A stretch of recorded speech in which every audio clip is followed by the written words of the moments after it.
I'm joined by Leon Blanche, Betting News spokesperson.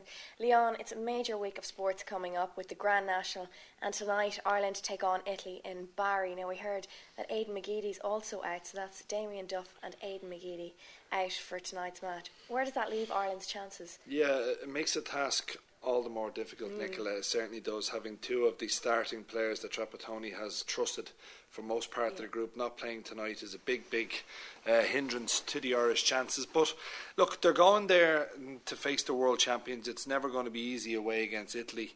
But the one thing I think Irish fans should cling on to is that we cannot possibly play as bad as we did against Bulgaria after going 1-0 up. The odds obviously will have a strong favourite for the Italians, 9-4 on. Ireland are 15-2 and the draw at 3-1. I think the best we can possibly hope for is a draw. Okay. We're not going to beat them, and there's no way I can see us beating Italy away from home. Now, I hope I'm proved wrong, but I don't think I will be. So I'm going to go with the draw. Okay. I think we have enough. I think that's even being optimistic. Yeah, well, it might be optimistic, but I do think that we can frustrate the Italians. Yeah, well, fingers crossed. I think if we can do that, because I don't think the Italians are going to be gung-ho and trying to break us down in the first 15-20 minutes. They play a very patient game as well. It's an Italian manager against an Italian manager, so they'll both be trying to cancel each other out. And they didn't play fantastic in their last... No, they World didn't. Cup They qualifier. didn't. Montenegro had a couple of chances. You know, even though the Italians beat them 2-0, Cannavaro should have been sent off. It was a blatant red card. So the game could have changed completely. But I'd still fancy Ireland to just nick a point here. I really do. I think we are solid at the back. I think Dunn and O'Shea have formed a very strong central defensive partnership.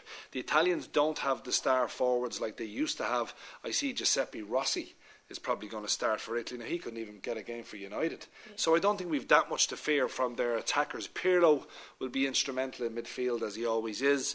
But I do think we can nick a draw. And don't forget, Boyle Sports tonight, if Robbie Keane scores at any time during this 90 minutes, we're going to refund all losing single bets on the game. It's a fantastic money-back special. It's giving the punters out there every opportunity to get their money back. And so it's our Italian Rob cash. That is our Italian Rob cash back, and hopefully Ireland can get a point away against Italy. It's not going to be easy, but they might just do it. Okay, well, my fingers are crossed as well.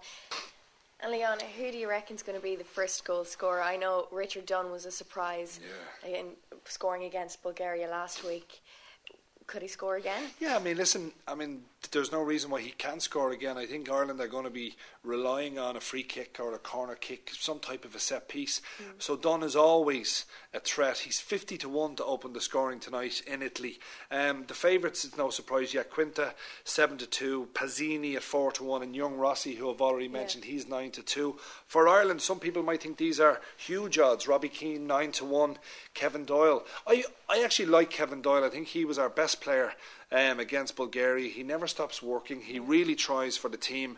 When you look at his performance over many of the other lads, I think they can learn something from Doyle, chasing every loose ball. So for me, I'm going to have a small bet on Kevin Doyle to score the first goal at 10-1. Okay. And finally, Leon, if you can predict a score. Yeah, I don't think there's going to be a lot of goals in this game, Nicola. The two sides are defensive by nature due to their coaches. So I'm as I said, I've gone for a draw at 3-1. If I was to pick a scoreline, it'd probably have to be around about a 1-1 draw. And I think Ireland might just nick one, and I think the Italians are well capable of scoring as well. 1-1 is 7-1. If you fancy a no-scoring game, it's available at 17-2. So I'm going to go for 1-1 at 7-1. Okay,